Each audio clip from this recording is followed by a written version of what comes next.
All right, everybody. Welcome to another episode of Simply Finance with Shane White. I'm pumped today. I got the man Ken Rideout on the podcast. Ken, welcome to the show, my friend. Oh, thank you, brother. That introduction's got me feeling a little pressure now. No pressure, no pressure. We're just chatting. Pressure to perform. Sometimes I feel like the intro, I'm I kidding. just like one day I came up with it and I feel like sometimes I over amp the intro. I'm like, maybe I should just hit record and start going. But no, I appreciate you coming on the show, man. This is cool. I was trying to also think back to where I first saw you, and then I know we interacted on Instagram, and I think you it might have been when you were at the Jake Paul fight. I feel like that's when a lot of people saw you. Like, dude, I don't know if it was through Devin or someone I follow posted about you, and I clicked on your thing. I'm like, oh, this guy's a badass. I got to talk to this guy. That's funny. It's always interesting when people say, "Oh, I saw you at this or saw you at that." I'm like, man, I've been around a long time. I can't believe it took that long to find me. When Although you're I'm also surprised when anyone found me at all. well, you kind of have what do I say? You're involved in a lot of like very different things. So I think you have the chance of bumping into people or people coming across you in a lot of different ways. So Yes. speaking of that, would you mind giving everyone just a super high level background of you? What do you do? What do you like, just your background? How would you describe yourself, Ken? Oh my God, that's a good question. I hadn't thought about that, maybe ever. I don't know how to describe myself. First, as a husband and a dad, I've got four young kids that are they're my motivation in general. I work in finance. I just recently launched a with a couple of partners a financial services company. We finance inventory. It's called Oh, Upside Financing. We provide inventory financing for CPG brands specifically. So consumer packaged goods, we basically bridge the gap between their inventory from the time they place an inventory order until the time they get paid by a retailer or wherever they're shipping their goods. oh wow. Um, uh, yeah, we can come back to that, but I also would consider, I've never really thought of myself as a runner, but I guess I've started recently to get recognized for some of my running accolades or achievements. I've done the Ironman in Hawaii 3 times. I've won a bunch of running races, but it's important to point out that I didn't start running or riding my bike or competing in endurance sports till I was in my mid 30s. I'm 50 now. I just turned 50 this year. Um, so yeah, finance, endurance athlete, and probably my favorite activity is hosting the podcast, The Fight with Teddy Atlas.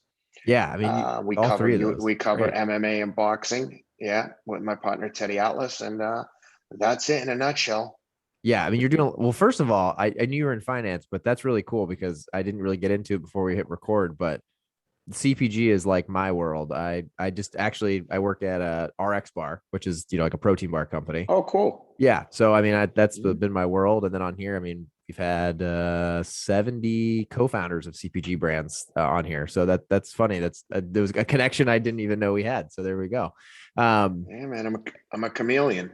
I tell you what, yeah, because that and then the running, it's funny. I've run one half marathon and I've run the New York City Marathon in 2017 and did so bad that I haven't run another marathon since. But you've been some motivation lately for me to be like, you know what, maybe I should try to get back into running because this guy is just, I don't know. Your times and some of the stuff you've been able to achieve lately has been incredible. I think that's probably how I started interacting with you first and foremost. So I mean, there's a lot to break down there. Would you mind giving everyone, I guess, how did you even let's start with finance. How did you even get into finance? That's just something you always wanted to do and you studied in school and then started working in finance? No, not exactly. When I graduated from high school, I started working as a guard in a prison. And while I went to college, I went to Framingham State College. I paid for that myself while I worked at the prison. I played football and hockey in college, and I got a degree in sociology. And then as I started working in the prison, I very quickly realized that this is absolutely not the career path for me. I don't want to be around these people, not the inmates, but the other guards. And I was like, this can't be the end for me. Like this is not what I'm gonna do. And funny enough, I moved to New York and I had a pharmaceutical sales job for about a month It was horrible, but I needed to, I needed, uh, I needed a job and I needed to get out of Boston. There was a lot of bad influences there. I was making bad decisions, drinking, doing drugs, and just acting a fool. And I moved to New York, was working in the pharmaceutical gig, and I was going to the gym, and there were a bunch of like finance bros there. And I was like, these, can we curse on this show? Oh yeah, yeah. Let her rip. Oh, and I was like, these guys are fucking dorks. And if they're making this much money, I'm gonna go do what they're doing because they're betas and I'm an alpha, and I know that I can kick their asses. And I literally got an entry level job as an interdealer broker, you know, not an intern, but I mean low man on the totem pole. Sucked. I mean, I could see that I was on the right path, but you know, getting shouted at and talked down to by a bunch of people that I considered to be losers was very demoralizing. So I only lasted a few weeks before I got fired from that job for slapping someone in the face. And but very quickly, when that happened, I was covering some young guys at Enron trading electricity.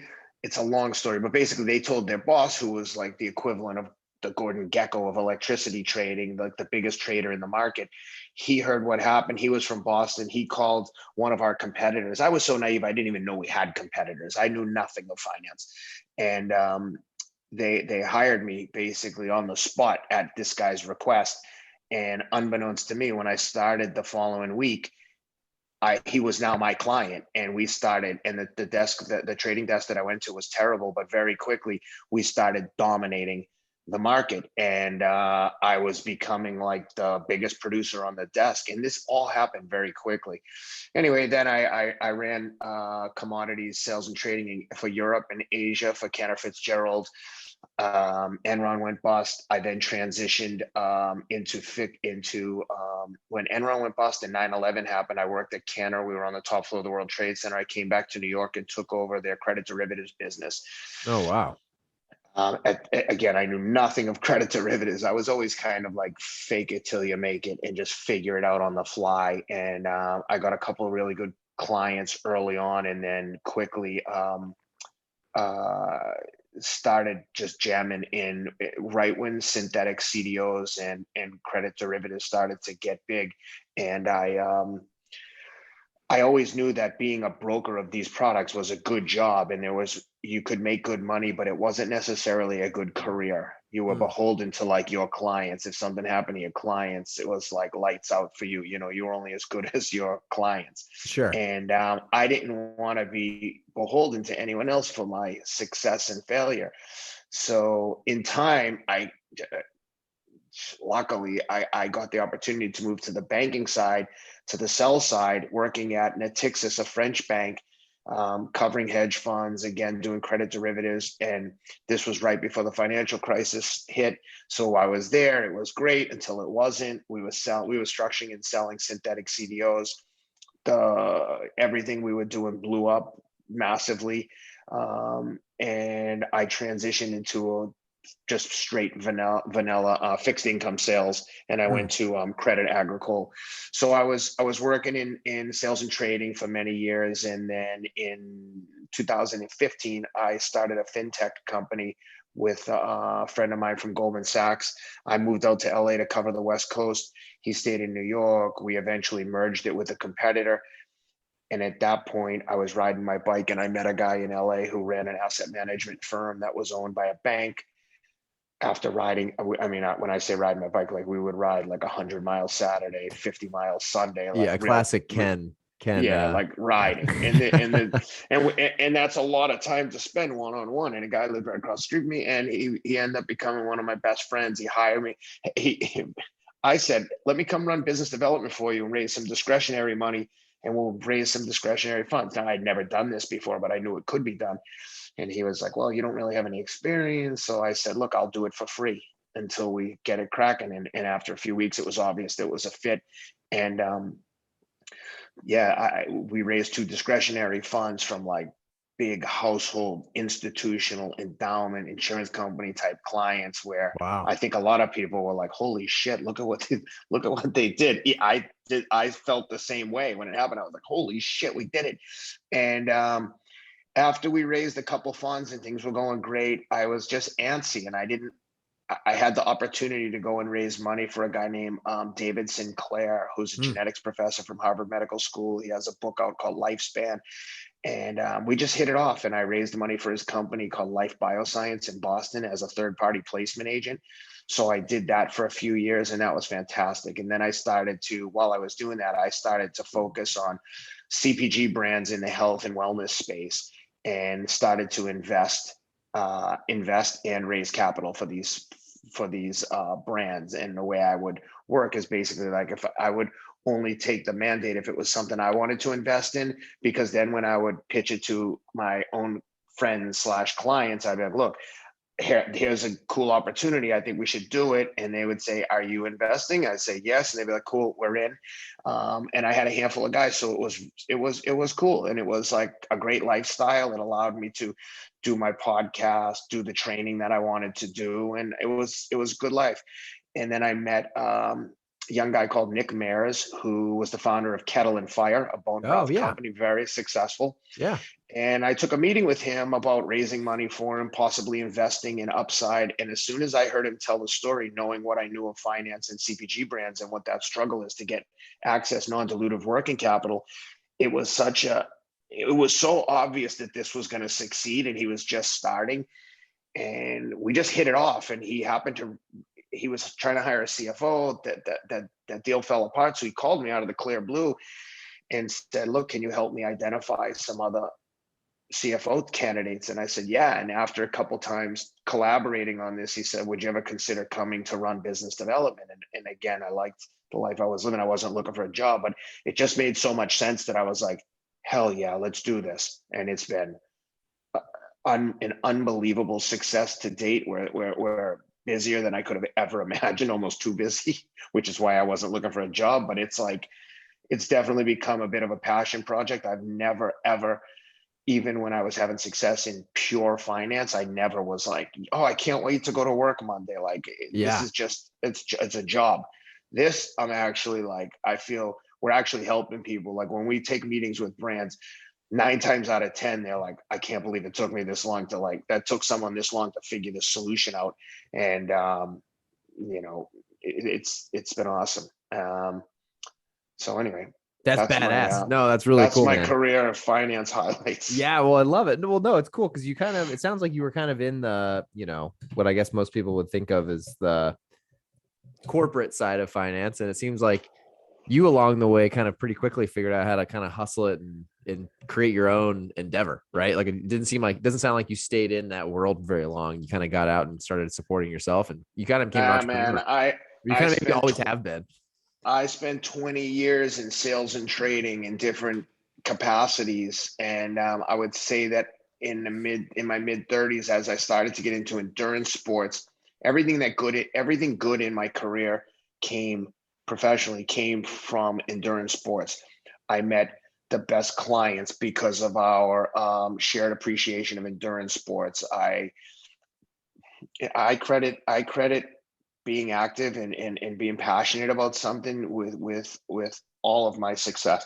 Whatever little success I've had is based on shared appreciation and passion for endurance sports. But I think that applies to anything. Like I tell people all the time that if if you're into golf, awesome. Be the best golfer in the world. Because I guarantee if you're a scratch golfer, there are golf nerds out there that will be like, dude, this guy's a scratch golfer. I want to play with them every weekend. And they'll do business with the guys that they hang with.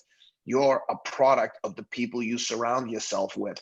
So I, I surround myself with people I admire and want to be like and want to spend my time with, which is, when you say that you mentioned earlier that you became aware of me at the Jake Paul fight. I was with my friend Dustin Poirier, Jesse Itzler, and Devin Levesque, and Just those some like guys. very, not well known people either. Yeah, and me, and I'm happy and proud to call those guys my peers, and I think that we all have our strengths and weaknesses, and part of moving in those circles is like, regardless of what it is, like be the best at something. You Mhm. know what I mean? Like Devin has his niche with this health and wellness, this fitness angle. Jesse's obviously an entrepreneurial like legend, right? Yeah, He's right. he's a motivational guru, and Dustin Poirier is like the best at punching faces for money. Hell yeah.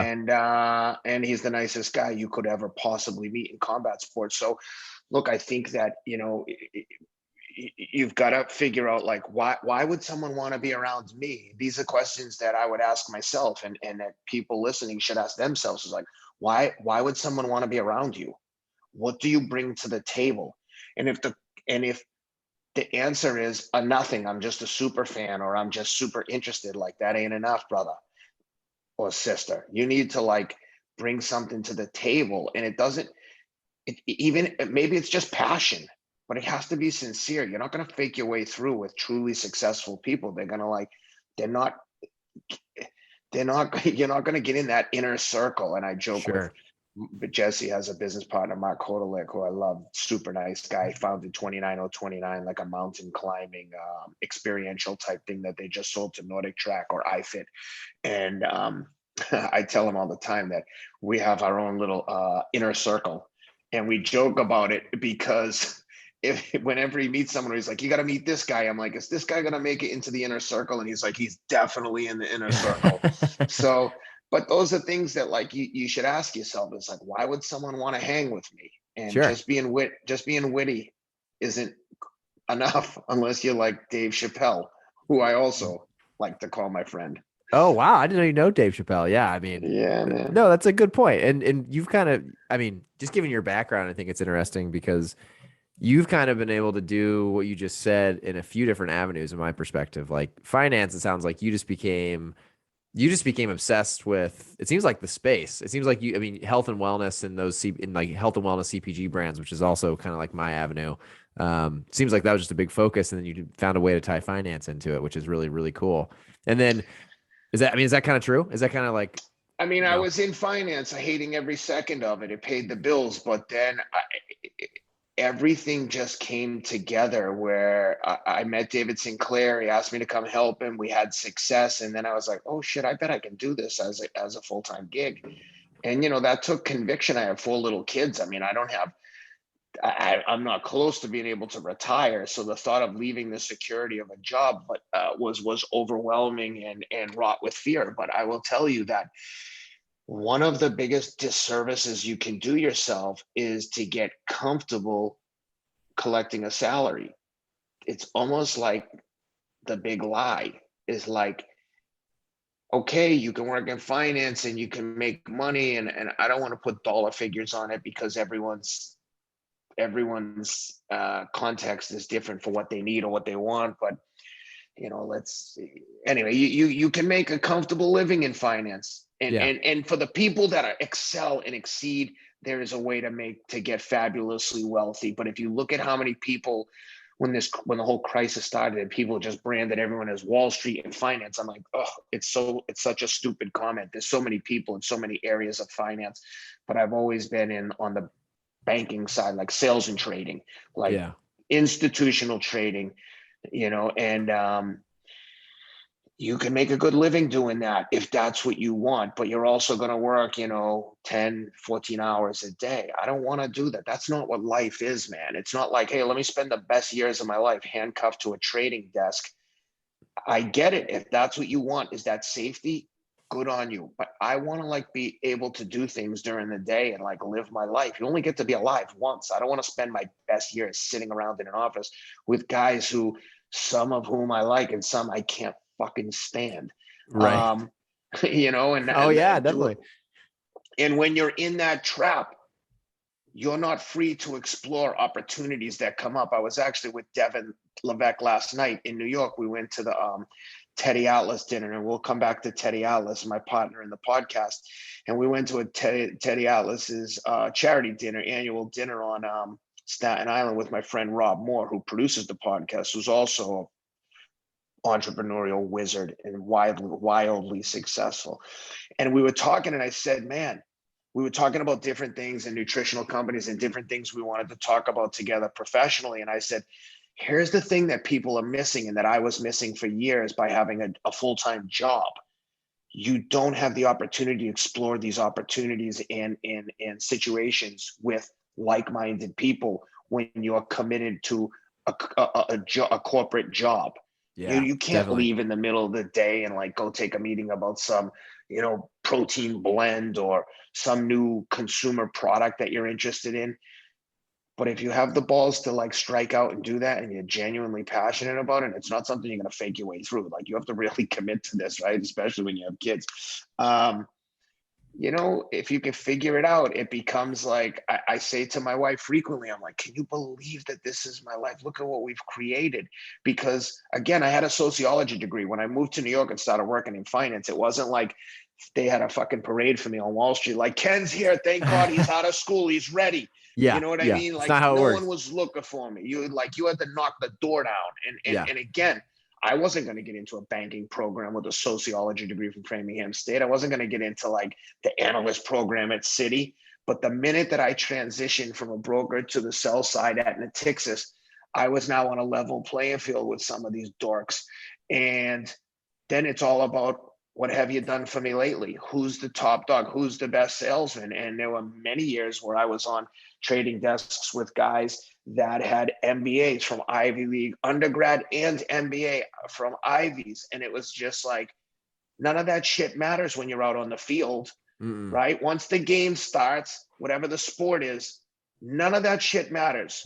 It's kind of And like an and even playing field, right? dude, it's like getting in a boxing ring. Once you get inside the ring at a championship fight, and this is Teddy Atlas's term or phrase, you've got 36 minutes to make life fair. And the minute that they Whoa. fucking turned me loose on a trading desk, I was like, I got one fucking chance to make life fair and I'm not going to waste it. And I did it. And, I did it to a certain extent. I mean, look, there's people that are like much more wildly successful than me if you're just measuring dollars and cents. But that's not what life is about. I've got 4 beautiful kids. My oldest daughter is adopted from Ethiopia. I'm living my fucking best life. I couldn't be happier. Yes, I'd love to have more money, but I've got freedom. Yeah. I'm doing things I like. I'm around good people, but obviously as you can tell from the running and the things that I do, like I'm not satisfied. I'm not resting on my laurels, but it's important that you enjoy your life.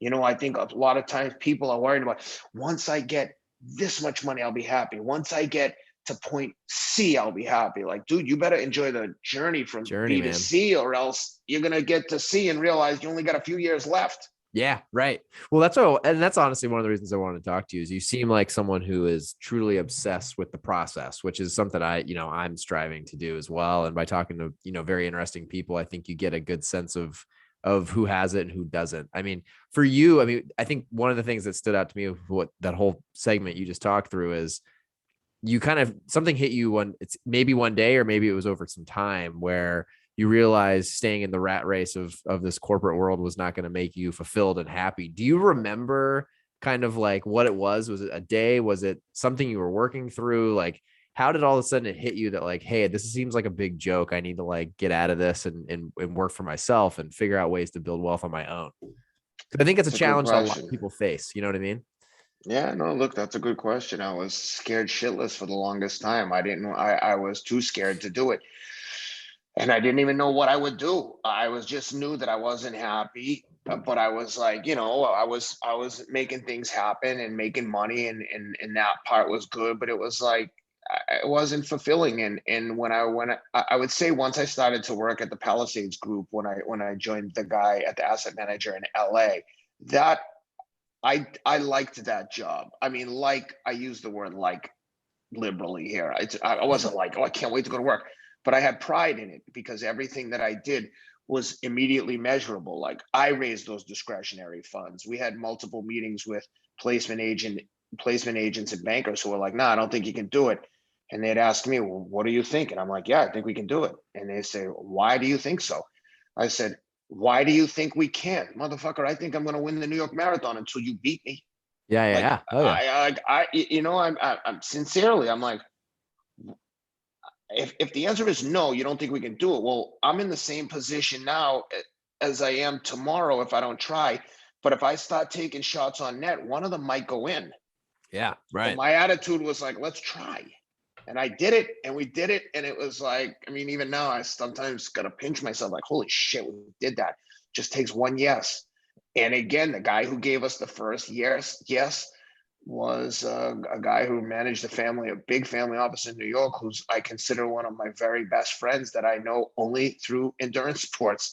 Wow. And all we do is train together. And he's, once you have the trust and respect of your peers, it's easy to do business with people you trust and respect. And those trades and those investments have worked out incredibly well for him, and obviously it worked out well for the firm and for me, because once I demonstrated to myself that I could do this, because we all suffer from a bit of this imposter syndrome or fraud complex, where you're like only as good as your last trade. Like, oh, I'll never do that. I'll never be able to be that good again. Like, you realize quickly that I forget where I read this, but someone said, while you're worried about people thinking you're an imposter, most successful people whose opinions you care about are too busy dealing with their own shit to worry about what you're doing. Isn't that the truth? And you just got to get on with it, man, and start shooting the lights out, shoot from everywhere. I Because love just that. sitting still and not shooting, I can guarantee you're not going to score a goal if you don't take shots. Love that, Ken. Yeah, no, I'm with you 100%. I guess when this comes out, yeah, we'll be there. I'm getting into that world right now. Like I've been, working for companies for the last 7 years since I graduated, and just about to jump into my first like true entrepreneurial journey here. That's something we're working on all year. So Yeah, what are you going to do?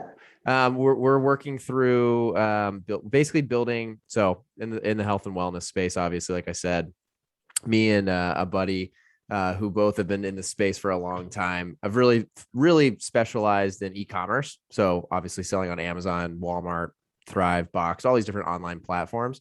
So really we're building a platform to help the next food and beverage brands in the CPG space, help them scale on online. So we can get into it more detail if you want, maybe even after. But yeah, I'm really excited. I think it was kind of a light bulb moment, especially during COVID, of just like, I love this space.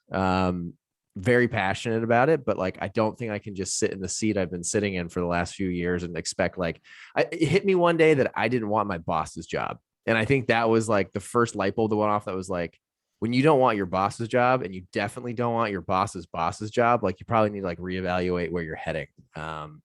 So that's what I did. And so I don't know. It's exciting. I guess when you were talking through all that, it makes me feel like very much what the last really year and a half has been for me, which is just, reevaluating the trajectory I'm going on. I turned 30 a few weeks ago. So, 30 is not a crazy milestone, but it's enough where you're kind of like, you look back on your 20s and you're like, all right, well, I've been working since I was, 22. So I've had almost 8 years in the working world, and I'm like, have great experience, but I think I can do a lot more. So anyway, that's where I'm at. So Well, that's what. you're doing it now. You took the first step. You're out here like doing your own podcast. The amount of people that I talk to that are like, I'm gonna do this and I'm gonna do this and that, this and the other thing. But you're out here, you're recording a podcast, and even if it had fucking 2 listeners, if Yeah. you keep doing it, A, you're gonna get better, and B, people will start to listen if it's good. Yeah. Yeah, exactly. Right. And you don't know until you try. I'd say the same thing with everybody. It's like you just hit it on the head. You really have no idea what you can or can't accomplish until you start taking some shots. And it's cool because you've done this a couple times. So I mean, obviously we just hit on the finance side of things. What got you into all the endurance racing? Because I mean, that's something we can chat through, but to give everyone a sneak peek, I mean, you just won the New York City Marathon, the age group championship, right? You finished first, which was, I mean, that was I huge, I'm sure, won, for you. Yeah, that I was it, won, 40 plus. I won my own age group of 50 plus by 16 minutes, but I won the Masters division of 40 and over, which was my athletic crowning achievement. Think about that. It took Congrats, me man. till I That's was 50 years old badass. to like feel like I did something like that made me feel really proud. And What it was was your a time common. again, too? I ran 2:33 in New York, but I ran 2:29 a month 2:33. before in London, and the year before I ran 2:28 in Sacramento. Just to give you Uh, a reference point, I ran New York in 2017. I just turned 26 and I ran it in 5:38. It was like basically crawling across the finish line. So you watching you run lately and some of the stuff you've been posting, I'm like, I need to get back into this. Like it pisses me off now that I see my time. I'm like, it was fucking horrible. I should have walked faster than that. You know what I mean? I'm like you're good. 5:38. You're posting three. You finished a marathon 3 hours faster than me. Well, the nice thing is everything that I've done and everything we've talked about is available to everyone and anyone if you care enough to try and get it. I don't have any special skills. I'm not a particularly naturally gifted athlete. I'm like jack of all trades, master of none.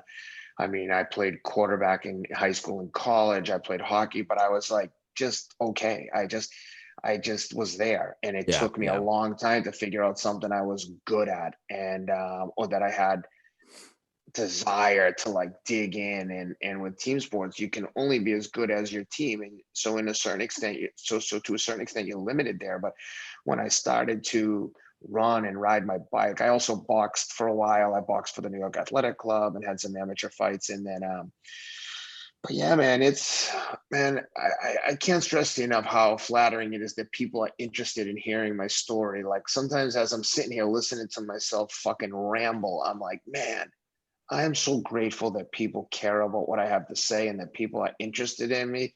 I appreciate you having me on here. Anyone who's listening, thank you for taking the time to listen. I'm humbled. And at times like this, I just get overwhelmed with emotion. I'm like, man, in my mind, I'm like grinding away in the basement, eating raw eggs. Like in my mind, that's how I live. I'm like, I get up, I do my work. If it's pouring, snowing, fucking hurricane, I run. And it's not for accolades, it's not for attention. But before you know it, when you become passionate about something and you dedicate yourself to something, people start to notice. yeah. And it's like the ultimate reward. It's like, holy shit, dude, I didn't even think people knew who I was. And now people like want to hear my story on a podcast. I'm like, oh my God, is this really happening?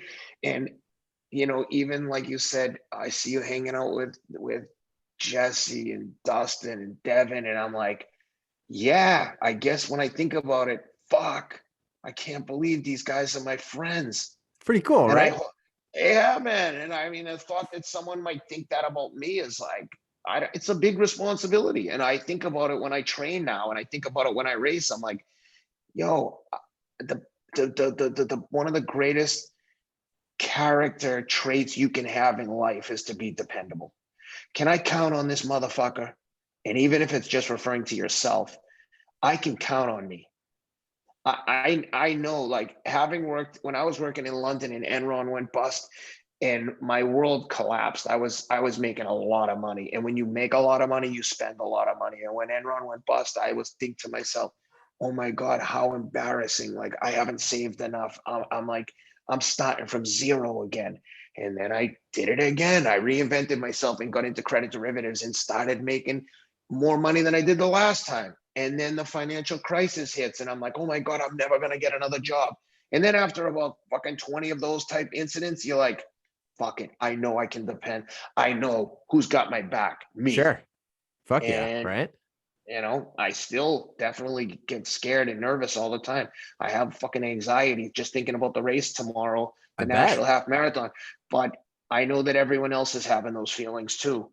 And when I get down there, I'm going to be as scary as a motherfucker on the start line and intimidate as much as I can until the race is over. And then I'll be like this, everyone's best friend, and happy to tell everyone about what I'm thinking. I But love when the race starts though, I'll step on your throat to win. it. I love it, man. It's such a strong mentality to have because I think you hit something that I've slowly but surely realized is like as you get older, as you take more shots, even as you have some wins, like you said it perfectly a little earlier. Like no one's gonna be there, like waving the flag, like here you go, congrats, can't believe you made it, can't believe you did it. Like I feel like as you No work, one's looking for you. yeah. And it's like as you meet, as I meet more people and try more things, you start to realize that like nope, like you at the end of the day are the only one that's gonna realize like what you've done or how much you've accomplished or how much hard work you put into something. That's kind of the fun too. It's like the process. Like maybe that's what it's all about in the end, right? You're just trying to make the It's best you life you have can for yourself. you have to live for you, man, obviously, and the people around you. I always tell people, listen, 80% of the people in the world don't give a shit about you or your problems, and the other 20 are glad you have them. So stop looking for other people to solve your problems and fix them yourself. And the best part is, the better you are at solving problems for yourself, the more people want to help you. It's like Yeah. the rich get richer. The more famous you are, and that's just in reference to myself, but like using professional athletes, the bigger athlete you are, the more shit people give you. It's literally like everything is free at a certain point once you have a level of like success and fame. And not that that's a caveat or a carrot for someone to chase, but it's it's the way the world works, man. It's like no one's like life isn't fair. Yeah. Life is what you make it. And like I said earlier, like with fighting, you get chances in life, like a fighter getting a shot at the title. You got 36 minutes to make life fair. It doesn't matter where you've been, who your parents are. You can put yourself in situations to get a crack at the title, whatever the title is. You have to take advantage. No one's coming to help you. Right. Stop looking for people to fucking help you and cheerlead you. Be your best, be your own cheerleader and your own worst enemy. I am the last person that I want to see on the start line. I'm the last person I want to see at the track when I have to do 400s and 800s by myself. Honestly, it's like I have two personalities. There's one guy who's like, fuck this, it's too hot. Let's not do this, dude. It's dangerous hot. And another guy who always wins, who's like, you are a pussy. Don't Yeah. you even consider not doing this. The fuck 100%, out of man. here. Get Yeah. out of Love here, that. dude. And I know that that sounds cliche and corny, and I to a certain extent I really don't care, but that's just my truth. That's what happens. That's the fucking conversation that I have with myself. I don't want to go. It's hot, especially the heat. I hate the heat. And now the guy that controls the fucking that controls the like is it the control center of my body that's like, nope, you're going. Doesn't matter. I Tough luck. I love that. Yeah, I resonate with that a lot. It's funny to backtrack on me a little bit. It's funny. When I ran the marathon, and again, I just undertrained, didn't do the things I should have, and I screwed up my knee. So when I got back from the marathon, I remember we just moved to Chicago, and I was trying to find a way to just rehabilitate my knee without I didn't want to have surgery or anything. I just like had messed up some tendons, and it was in a weird spot. Anyway, long story short, I met this guy who he's in the supplement space. He's like his name's Corey Gregory. I don't know if you ever heard of him. He started Muscle Farm and he's in that space. Anyway, Oh yeah, I know Muscle Farm. okay. So he turned me on to lunging. He started doing like 400 to 800 meters a day of body weight lunges. So basically go to a track and just lunge 1 or 2 laps around a track. And he started this thing called just basically a streak. Like he's how many days in a row, like non-negotiable can you do this? And so I did it every day last year. And then this year I have not missed a day. So I'm on day like 670 something in a row of at least 400 meters. And I call it, I tell my wife every morning, it's like the first thing I do when I get up, I run to the track, I lunge and I do my workout. And that's like, I won the day. If I like start my work day at, 8:39, like I've already done all that, like any of the other bad shit that comes, whatever, I won the day. But I always say it's like it's my chance every day to just not be a bitch. I'm like, you can Yeah. get up, you can run your ass over to the track, fucking lunge around the track once or twice and come back. Like anyone can do that To if you want people to. who to people when you tell them that you're going to run every day for 600 days, that seems overwhelming. It seems impressive to anyone, but to you it's not. It's just like your routine. It's Well, and I just always tell like people it's not I don't even. negotiate on my goals. Yeah, I always say it's not negotiable. I always say I've gotten obsessed, and I'm sure it sounds like you do the same thing. It's like thinking about anything big picture is I think where I get overwhelmed. But it's like what's like the one little thing I can do every single day, like just the compound effect, right? Because like that's the same thing. I just do it every day. It's 30 minutes from start to finish, 30 minutes out of 24 hours in a day. Like I can find 30 minutes at some point in my day. And I think a lot of people probably could. Oh, not probably. They could if they wanted to, if it's important enough. Like I said, Yeah. I've got a full-time job, a podcast, 4 kids, training, but everything gets done Yeah. because I don't negotiate. If I have to get up at 4 a.m. to get the run in, then that sucks, but that's what I'm doing. And then I'll just have to go to bed earlier the next night. It is. Yeah. This is a simple equation, man. If it's important to you, if it's important enough to you, you'll figure it out. And if hopefully if anything that I've done resonates with anyone and it's something they think that they want, it's a very, very easy process. Just start working and work works. It Yeah. works.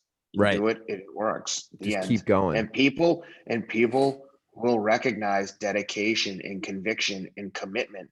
And if I am interviewing people I mean, we're hiring people like left, right, and center. And if I interview someone and they don't have a ton of outside interests and they don't have anything that they're passionate about, it makes me question their sanity. I'm like, dude, we're like, you don't have anything else going on. And okay, if you're obsessed with finance or lending, or then you should be, if that's all you do, then you should be the most successful like entrepreneur in that space in the world, because there's a lot of fucking time in the day. And if that's all Yeah. you care about, you better be like a world beater. Right. So Yeah. Just if you're spending all day, every day on that one thing, right?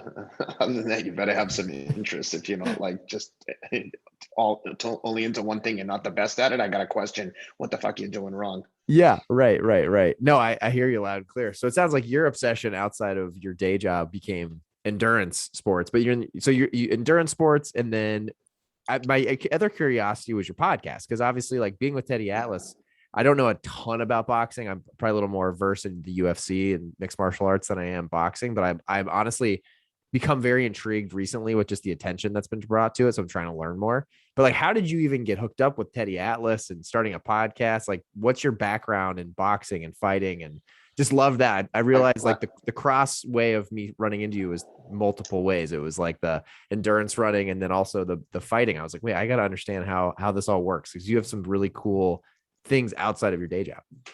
Yeah, well, like I told you earlier, everything good in my life came from endurance. And my brother Rob Moore, one of my dearest friends, he happened to move to LA at the same time I moved to LA, and we started training together in triathlon. That's it.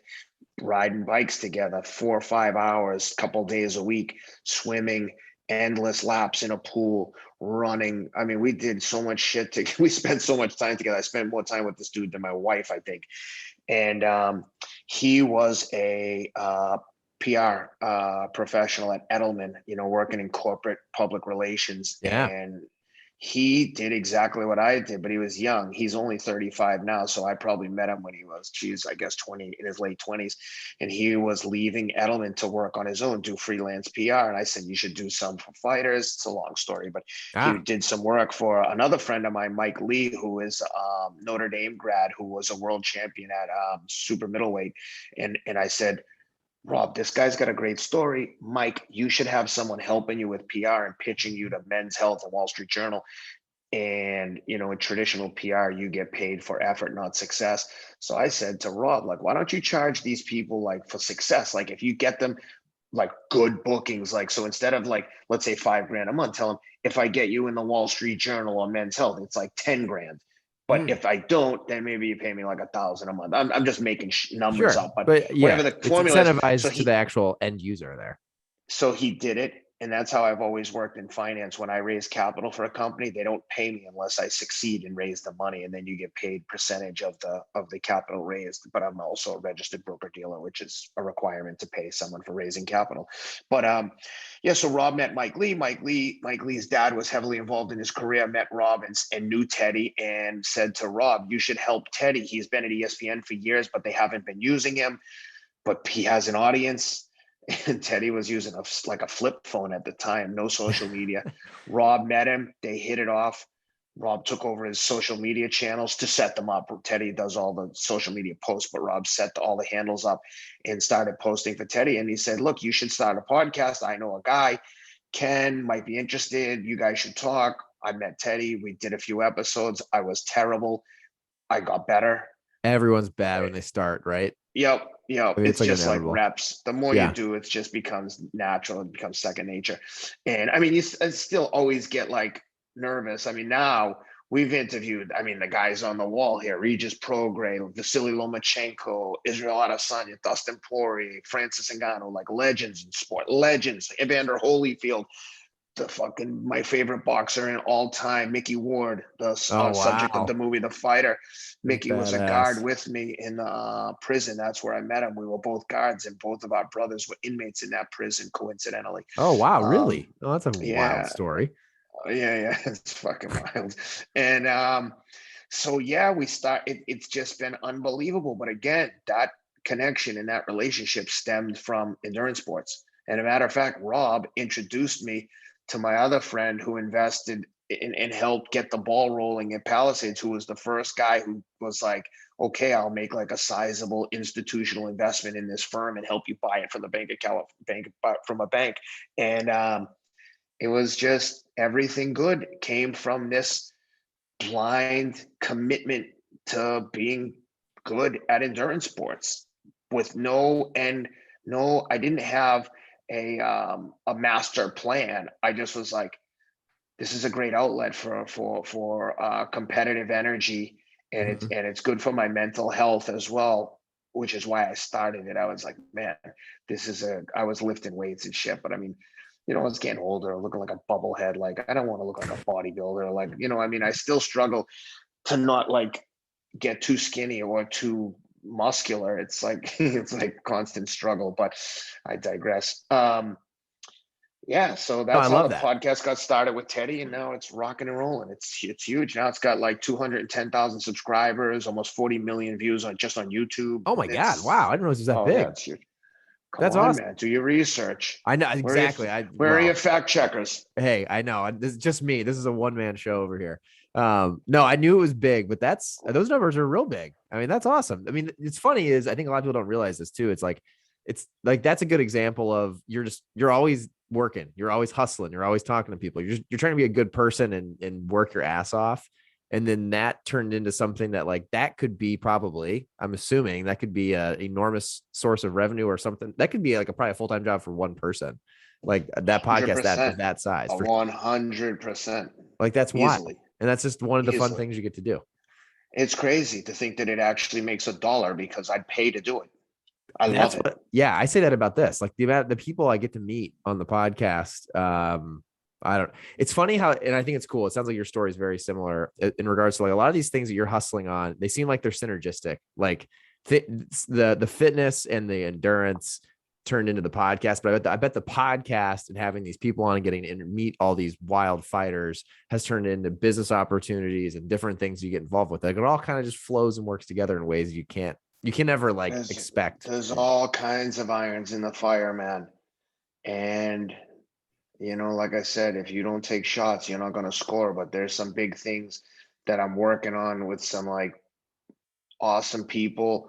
And but first and foremost, we've got this financing company, Upside Financing, that is like rocking and rolling. So that gets all my attention right now. But you know, long term, there's some like really big picture stuff that I'm excited about. And like I said, this shit's available to everyone, man. Get your friggin' figure out what it is you want to do and get your hat in the ring. Hell yeah. We live in the best country on earth, man. You can do anything. It's free for everyone. Do Yeah. what you want.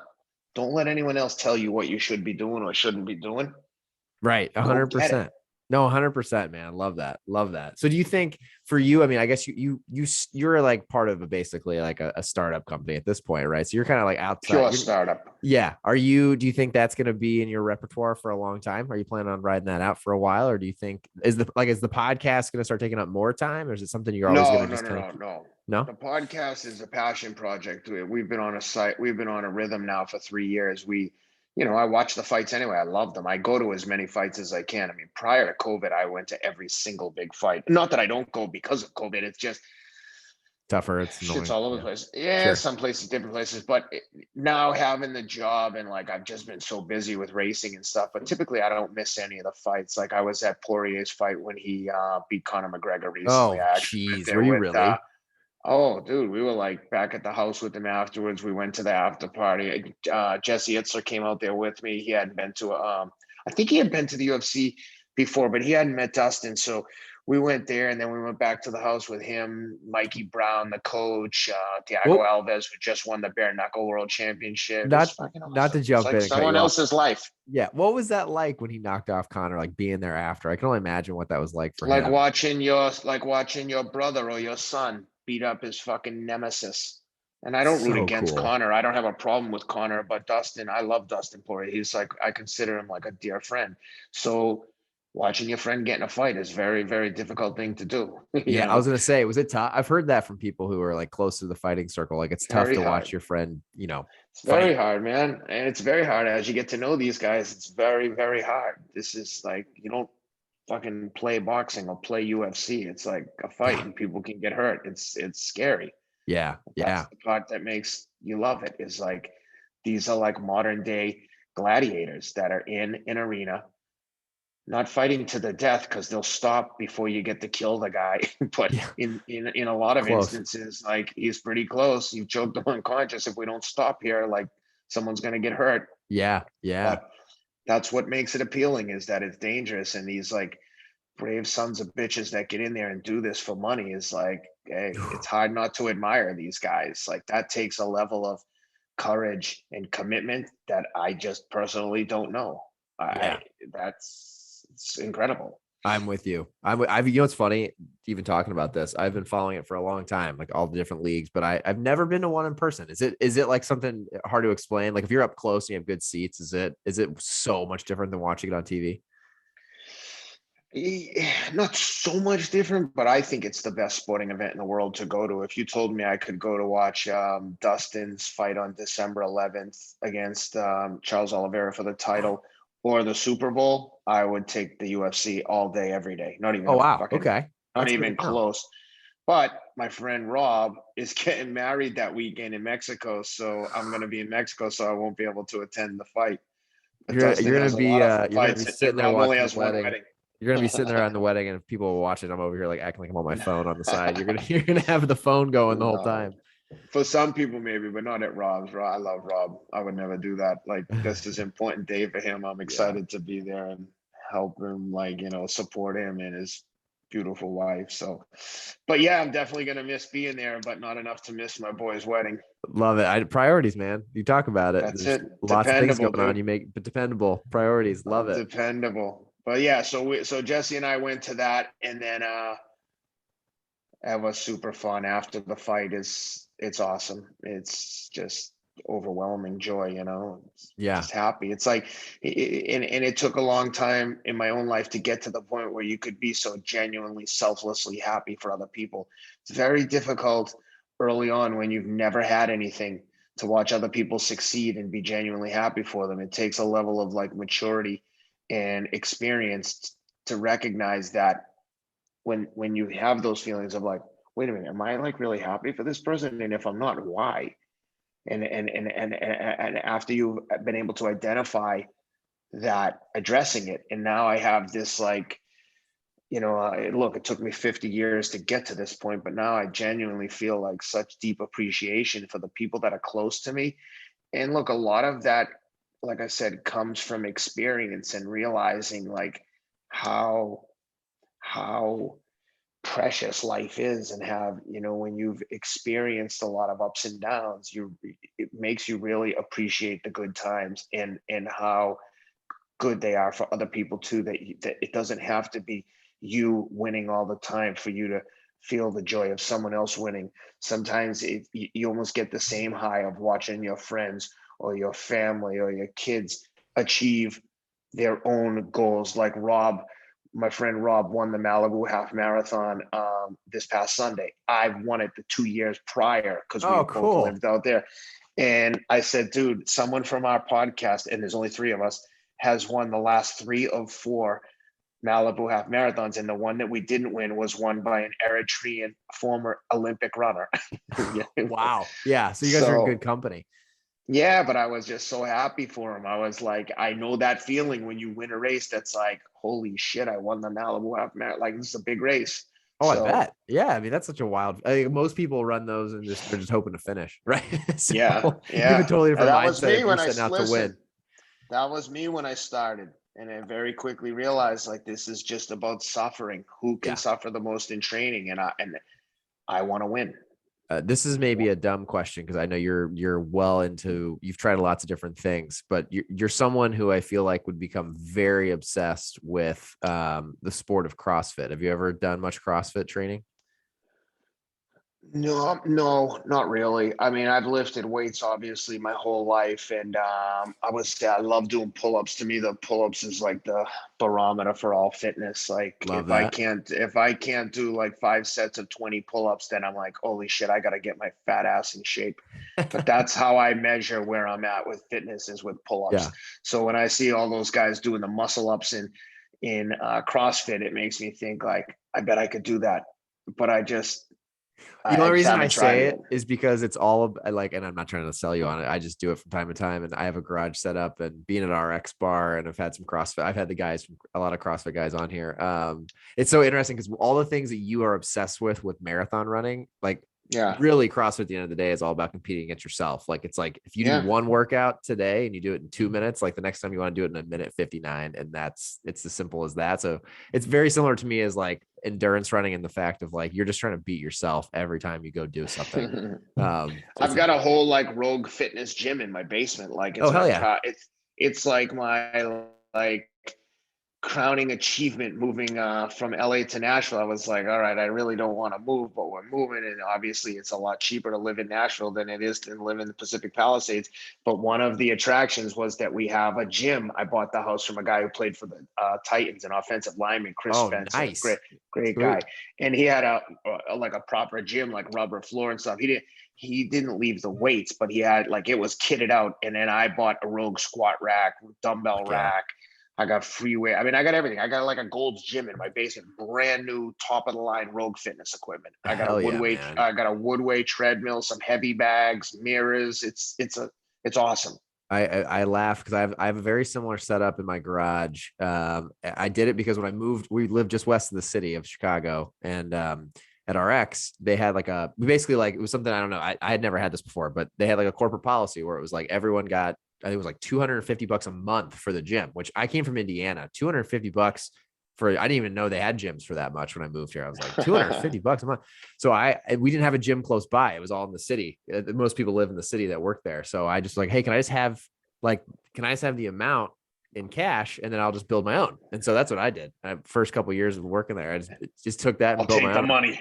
Yeah. And it was funny because I told my wife, I'm like, that's going to be the most expensive part of moving because I have just all of this, rogue stuff that has to be moved. Like that's going to be more expensive than the furniture and the rest of the house whenever we do move someday. No, it's really cool. I love that. That's sweet, man. Well, I know I've taken a ton of your time, so I really appreciate this conversation, Ken. This has been really fun to hear your story.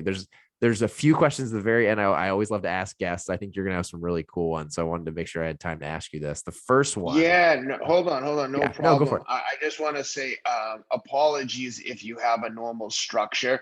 I I don't. realize in hindsight that I was rambling, and I think this is all part of who I am. Is like in my mind as we're going through this, I'm like, have I been terrible on this? Like, am I Oh fucking no, dude, this has rambling? Am been I great. like, have I been structured enough? Have I been steering this like almost like writing a book? Have I been progressing? So I hope if for you and for anyone who might be listening that it wasn't seeming to jump all over the place. I'm sorry for the cursing.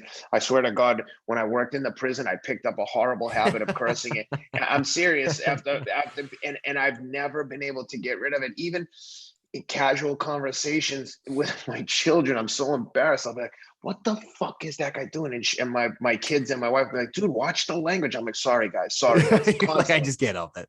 But I would never tolerate them talking like that. And when my kids like, Dad, why are you using bad words? I said, it just shows you what a simpleton I am. Only someone who doesn't have command and confidence in the language and ability to communicate peppers in these curse words. And knowing that I still can't stop, I'm a maniac. But No, anyway, so it's with funny. No. To answer your question, I do not have a structure, and honestly, okay, the podcasts that I've had that have less of a like feels like I'm peppering with questions. Like this one is way better. I think. I mean, it's okay, more. We're having a all conversation. I wanted to learn more right, about you cool, and your cool, story, so cool. this has been I perfect. don't, I don't want to disappoint anyone, so I You're hope definitely that it not. was good. If I anything, hope too, I people hope enjoyed. people listen to this. They hear how much cool shit you're doing, and they go check you out because that's really where you'll see all the different stuff Ken's doing. It's remarkable, Well, just honestly. know Ken doesn't think he's cool. Well, And maybe that's that why I'm still hustling. that's exactly why I think that's the key to life. I'm starting to learn is like don't think you're better than you are. That's for sure. Yeah. So you're doing lots of stuff. And so this question is really around just like, what do you use, day in and day out to, plan daily tasks? I'm sure you have goals in life. Like, are you an app guy? Are you a pen and paper? Like what do you use to just organize your life and keep track of all this shit you're trying to accomplish? It's right up here in the fucking steel trap. No, I don't. I use Google. I use a Google Calendar to a certain extent, but the crazy thing is, this thing just kind of spiraled to the point now where my calendar is so jammed. Like I don't even want to look at it because I know Oh, there's really? something else. I know there's something else I've got to do, and it's almost like I feel like what's the what does it is it an ostrich that hides his head in the sand? Yeah. Sticks their head in the Yeah, I feel like sand. a fucking ostrich right now. I'm like, oh, I don't want to deal with it, You're like, I'm just but going to I stay on this have to. podcast. Yeah. So, but yeah, I don't have. Listen. It's like when people ask me, how much stretching do you do? How much prehab and rehab? And I'm like, dude, I'm gonna just ruin every physical therapist day when I tell you I don't do any stretching. I don't do any prehab or rehab. If I have an injury, I know how to fix most of them, and I don't have formal processes for anything. And matter of fact, if there was a critique from former employers and colleagues, I think a lot of people would be like, I don't know how this guy gets stuff done. He gets stuff done, but he's got the worst process in the world. If he got hit by a car, we wouldn't know what the fuck he's working on. And that's my own weakness, that I'm just not very organized relative to someone like Jesse Itzler, for instance, who has a giant, big ass calendar club where he writes everything on a huge calendar. I've just never been organized enough, but some people that works with I, the big calendar. And for me, it's just, I don't know, maybe it's just an excuse and I'm just being lazy. Maybe I should do that, but unfortunately I don't. It's funny. Most entrepreneurs I've had on here have told me that they're not organized. I feel like that's probably the most common answer I get to that question is like, I'm very disorganized. So I think there might be there's some secret in the sauce there of just like the chaos. Mad scientist. Yeah. I always say like the important shit bubbles up. So when it's Yeah, important, you probably handle it. that's Um, it. the next one, you might have some good ones here. I don't know what you do while you run or bike, but you do physical fitness that takes a lot of time. So you might have a good answer here. What do you, for everyone listening, do you have any sources of knowledge you'd recommend, whether it be a podcast, a book, anything that you would recommend people should definitely check out? Oh man. It could be a shameless plug for the fight with Teddy Atlas too. Listen to the fight with Teddy Atlas while you're doing your workouts. Nope, I wish I did, man. It's like everything else that I'm going to tell you is there's no magic answer. If this was easy, everyone would do it. Yeah. Just remember that whatever it is you're trying to do, if it's easy, then most likely other people are having an easy time of it too, and it's probably not worth your time. And the truth is, you have to figure out your own solution and your own process. So whether it's listening to motivational podcasts or Joe Rogan podcasts or Tim Ferriss or this podcast, whatever it is, man, I wish I had a better answer for you, man. I'm disappointed I don't, but No, I no. don't I mean, I don't. makes sense. You have to find that in yourself. Yeah. What do you normally listen to while you go on like a long run? Do you listen to anything? I listen to my friend Ariel Hawani's MMA Hour on Oh, yeah. Tuesdays and Thursdays. It comes out on Mondays and Wednesdays, so I listen Tuesday and Thursday morning. Then I listen to on Saturdays. I'll listen to the Friday recording of the All In podcast. Have you ever heard that one? I I have think it's not. the best podcast in the world. It's David Sack, uh, Shamat Palihapitiya, who was like the chairman of SpaceX. He's Oh, like a legendary entrepreneur, Silicon oh, Valley here we go. entrepreneur. Yeah. The Chamath, All Jason In. Saxon Friedberg. This Yeah, it? yeah, yeah, Is that it? Friedberg. Yeah. Is that it? Yeah, that's it. The All In podcast. To I'm me, gonna that's the follow it. best podcast in the world. It's fantastic. It comes Oh, out on Fridays, so I listen on Saturdays. hell yeah. Okay. Yeah, I just saved it to my thing. I'm gonna check this out. That's awesome. I love learning about new podcasts because it always points to new people and Dude, again, those new guys are people hustling. entrepreneurial wizards, man. Those guys are like, I mean, I think the majority of them are billionaires, if not all Oh, of them. really? And they have a Oh podcast yeah. together. Oh yeah, dude. They are they are overachievers, man. They're all like early Facebook, Google execs. Got it. Love it. I was gonna say like, it reminds me of like was it Masters of Scale with Hoffman, the guy that started LinkedIn. He's got a podcast like that. It's pretty Yeah, solid. yeah, yeah, yeah. Yeah. Reed Reed Hoffman. Hoffman. Yeah, that's it. That's awesome, man. Well, very good. Well, I think, the last question and the most important for everyone listening is how can people follow along with your journey and how can people get involved? I know I found you through Instagram. Is that the best way to follow you? Yeah, for social media, that's my main outlet is Instagram. I actually like Instagram. Sometimes I feel like a bit of a douche posting stuff on Instagram, but look, it allows me to connect with people like you, and people that want to get in touch with me can. And look, I try to respond to everyone. Occasionally, people will be like, "Hey, give me a call. Let's talk about the fights." And I'm like, "Motherfucker, I don't even know you. Like, chill, dude, chill." So I would say I that hope I hope anyone who my wants, my message didn't come nah. across that way. I apologize if Obviously it it did. didn't. Obviously it didn't because we're here.